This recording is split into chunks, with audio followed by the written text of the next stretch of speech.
Bienvenidos a un nuevo análisis. Hoy vamos a hablar de la competencia global por la inteligencia artificial, que, ya no es un debate académico. Para nada. Se convirtió en una carrera industrial, con todas las letras, Una movilización total de recursos a escala nacional. donde la red eléctrica, la velocidad para poner un ladrillo sobre otro, son tan cruciales como el código mismo. Totalmente.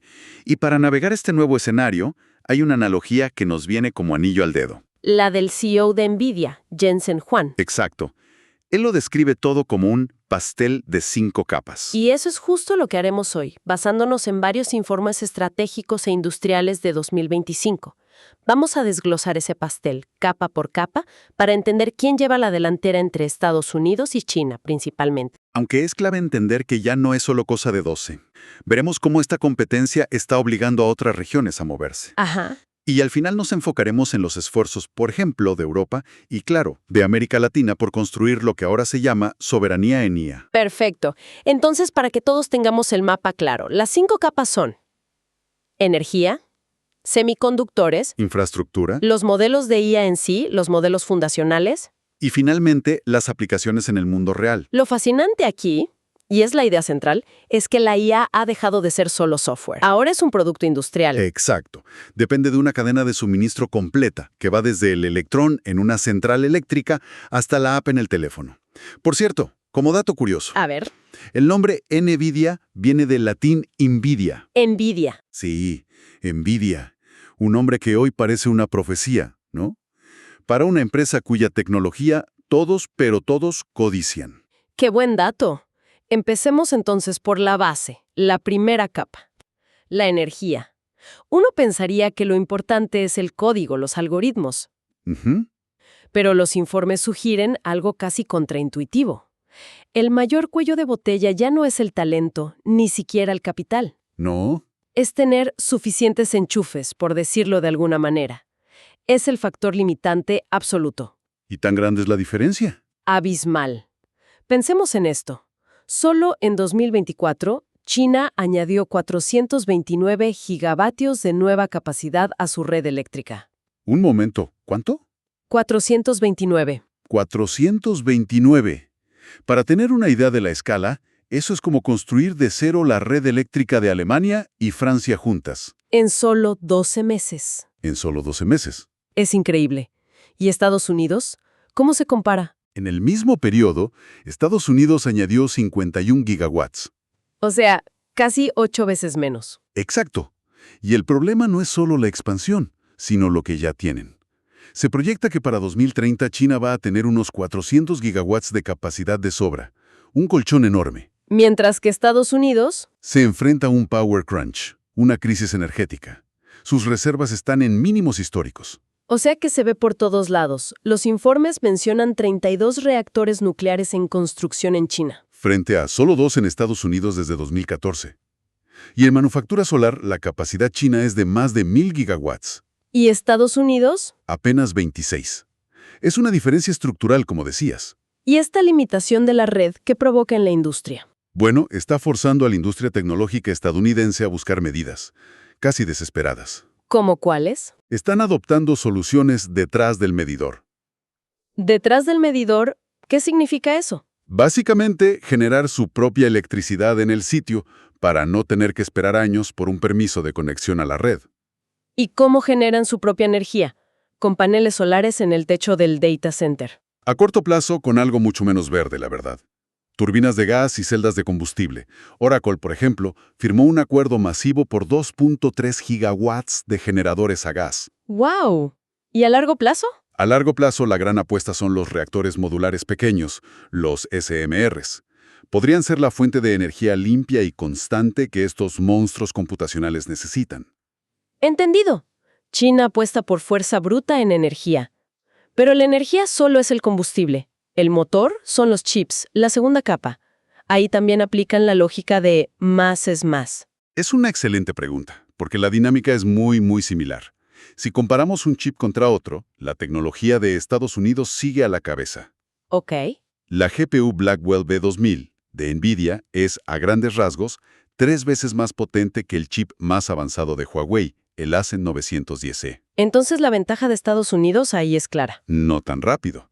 China compensa esta desventaja con lo que los informes llaman paridad por agregación. Paridad por agregación. En lugar de depender de un único chip superpotente, conectan cientos de sus chips, que son menos potentes. El sistema Cloud Matrix 384 de Huawei, por ejemplo, une 384 de sus chips. ¿Para lograr qué? Para lograr, en teoría, un rendimiento superior al sistema equivalente de NVIDIA. Espera, eso suena casi insostenible. Si su sistema necesita más componentes y, supongo, muchísima más energía, ¿no es una estrategia deficiente a largo plazo? Es una estrategia de fuerza bruta que sacrifica eficiencia por soberanía. El sistema de Huawei consume casi 4 veces más energía. ¿4 veces más? Es su solución al bloqueo. Usar más silicio y mucha más electricidad para cerrar la brecha. Y esto nos conecta con el giro más sorprendente de todos en la política de Estados Unidos a finales de 2025. A ver, porque hasta donde sabíamos, la estrategia era cortarles el acceso a toda costa. Pues dieron un giro de 180 grados. Implementaron una nueva política que llaman de difusión de IA. ¿Difusión? Sí. Aprobaron una exención para exportar los chips H200 de NVIDIA, de altísimo rendimiento, a China. Un momento. A ver si entiendo bien. Después de años de intentar cortarles el acceso, ¿ahora la estrategia es básicamente convertirse en su proveedor para engancharlos? Exactamente. Es la estrategia de la adicción.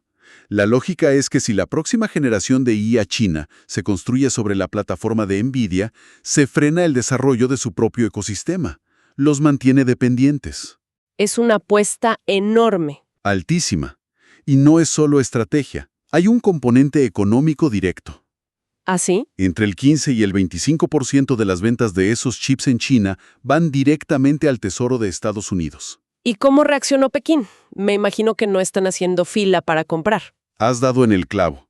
Han reaccionado con muchísima resistencia. El gobierno ha desalentado a sus empresas a comprar estos chips. La prioridad es la autosuficiencia. Fascinante. De la fuerza bruta en energía y chips pasamos a la fuerza bruta en la construcción. La tercera capa, la infraestructura, las fábricas de IA. Y aquí la velocidad es el nombre del juego. Es un juego en el que China tiene una ventaja estratégica innegable. ¿Tan grande es? Incomparable. Hay anécdotas en la industria de un centro de datos en Estados Unidos que tardó casi 2 años solo en obtener los permisos para un transformador. ¿2 años? 2 años. En China, un proyecto de escala similar puede estar operativo en ese mismo tiempo desde el diseño hasta el encendido. Y la escala de estos nuevos proyectos es algo que nunca habíamos visto, ¿cierto? Estamos entrando en la era de los centros de datos a escala de gigavatios.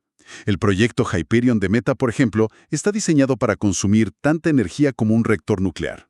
¡Qué locura! El problema es que, a pesar de una inversión prevista de $325 mil millones solo en 2025, Estados Unidos se enfrenta a un déficit de capacidad.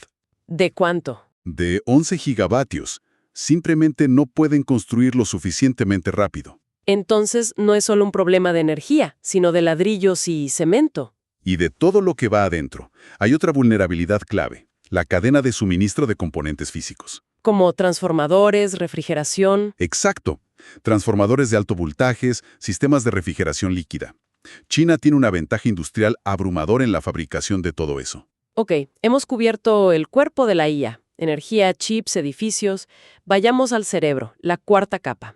Los modelos fundacionales. Y aquí la división estratégica es clarísima. Estados Unidos mantiene un liderazgo cualitativo. Cualitativo. ¿Te refieres a que son más inteligentes? En cierto modo, sí. Sus modelos de frontera de empresas como OpenAI, Anthropic, Google, son superiores en capacidades de razonamiento complejo.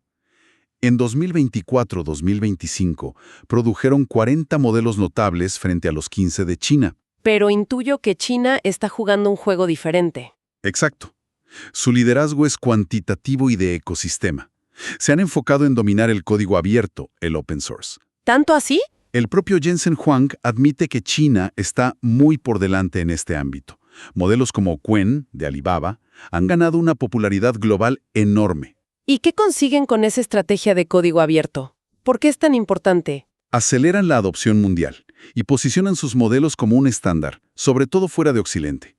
Y además, han demostrado una habilidad impresionante para lo que se conoce como destilar el rendimiento. Destilar el rendimiento. Suena interesante, pero muy abstracto. ¿Qué significa exactamente? Es una gran pregunta. Imagina que tomas la inteligencia de un genio que necesita un superordenador para pensar, Ajá. y logras meter esa misma capacidad en una calculadora de bolsillo. Eso es destilar. Toman las capacidades de un modelo de frontera gigante y las replican en versiones mucho más pequeñas y eficientes. Hacen que la alta potencia sea accesible y barata para millones. Justo eso. Lo que nos lleva directo a la última capa del pastel. La quinta y quizás la más importante. Las aplicaciones. ¿Qué significa todo esto para la economía real? Aquí los enfoques no podrían ser más distintos. Estados Unidos tiene un enfoque que podríamos llamar horizontal. Horizontal. Se centra en herramientas de productividad y consumo, software como servicio, chatbots, aplicaciones para el consumidor final. Entiendo. Herramientas para escribir correos o generar imágenes. Eso es. Y tras que China, su enfoque es vertical e industrial. Mencionaste la iniciativa AI Plus. Correcto. Tiene un objetivo muy concreto: integrar la IA en el 70% de sus sectores económicos clave para 2027. Para ellos, la innovación nace en la fábrica. En la fábrica, en el puerto, en el hospital. Exacto. Y ya estamos viendo los frutos de esa estrategia. Sin duda. En robótica industrial, China ya instala más robots que el resto del mundo junto. 54% del total leí. ¿Sí? Y pensemos en los coches. Un vehículo eléctrico moderno es, en esencia, un dispositivo de IA sobre ruedas. Claro. El dominio absoluto de China en este sector está creando un ecosistema masivo, listo para la conducción autónoma a una escala que Occidente ni siquiera puede plantearse todavía. Los informes también señalan algo que no es tecnológico, sino social: el optimismo. Y es un factor decisivo. Más del 80% de los ciudadanos chinos cree que la IA será beneficiosa. ¿Y en Estados Unidos? Apenas un 39%. Este optimismo generalizado, esta falta de miedo en China, permite una adopción masiva y rapidísima. Sin los frenos de los debates regulatorios y éticos que vemos en Occidente. Exactamente. Todo esto dibuja un panorama donde la carrera ya no es solo entre dos. Está surgiendo este concepto que mencionaste: soberanía en IA. Es la nueva fase de esta era. Las naciones se han dado cuenta de que la IA es demasiado crítica como para depender de la tecnología de otros. Quieren sus propias nubes, sus propios datos. Entrenar sus propios modelos. Es una tendencia global de fragmentación. Y el ejemplo más obvio parece ser Medio Oriente. Definitivamente. Los estados del Golfo están usando su riqueza energética para convertirse en potencias de IA. Es la gran ironía. El dinero del petróleo del siglo XX financiando la inteligencia del siglo XXI. Tal cual. Arabia Saudita con un fondo de $100.000 millones. Los Emiratos Árabes con el proyecto Stargate, un clúster de datos masivo. Y más allá, mencionaste Europa y América Latina. Claro, Europa, que ya tiene cerca del 15% de la capacidad global, impulsa proyectos soberanos por sus estrictas regulaciones de privacidad de datos, como el GDPR. Necesitan control. Necesitan garantizar ese control. ¿Y en nuestra región? Hay movimientos significativos. Sí, y es muy relevante. El caso más destacado es Brasil. Brasil. Un consorcio está desarrollando un superclúster de IA de nivel 4 en Río de Janeiro. El objetivo es crear el primer gran centro de datos de IA soberano de la región. Y vemos iniciativas similares en Indonesia, en Canadá. La lista crece. Entonces, si volvemos a la analogía del pastel para cerrar, ¿cuál es el estado de la partida? Parece que Estados Unidos sigue siendo el maestro pastelero en los ingredientes más sofisticados. Correcto. En el diseño de los chips más potentes y los modelos con mayor capacidad de razonamiento. Pero China. Pero China domina absolutamente la cocina industrial. Tiene la energía, la velocidad y escala para producir y desplegar la IA en el mundo físico de una manera que nadie más puede. La batalla se movió del laboratorio a la fábrica. Totalmente. La ventaja ya no está solo en la receta, sino en la capacidad de hornear miles de pasteles por hora. Lo que nos deja con una idea final para la reflexión. Si esta tendencia hacia la soberanía en IA se consolida, estamos entrando a un mundo con múltiples inteligencias artificiales, cada una reflejando los valores culturales, los sesgos lingüísticos y hasta las prioridades ideológicas de su lugar de origen. Esa es la gran pregunta, ¿no? ¿Cómo se vería? Y más importante, ¿cómo actuaría una IA genuinamente latinoamericana, entrenada con datos y prioridades locales? Desde la gestión de recursos naturales. Hasta la preservación cultural. ¿Y qué nuevas oportunidades o qué desafíos únicos presentaría eso para el futuro de la región en el escenario global? Es algo en lo que vale la pena pensar.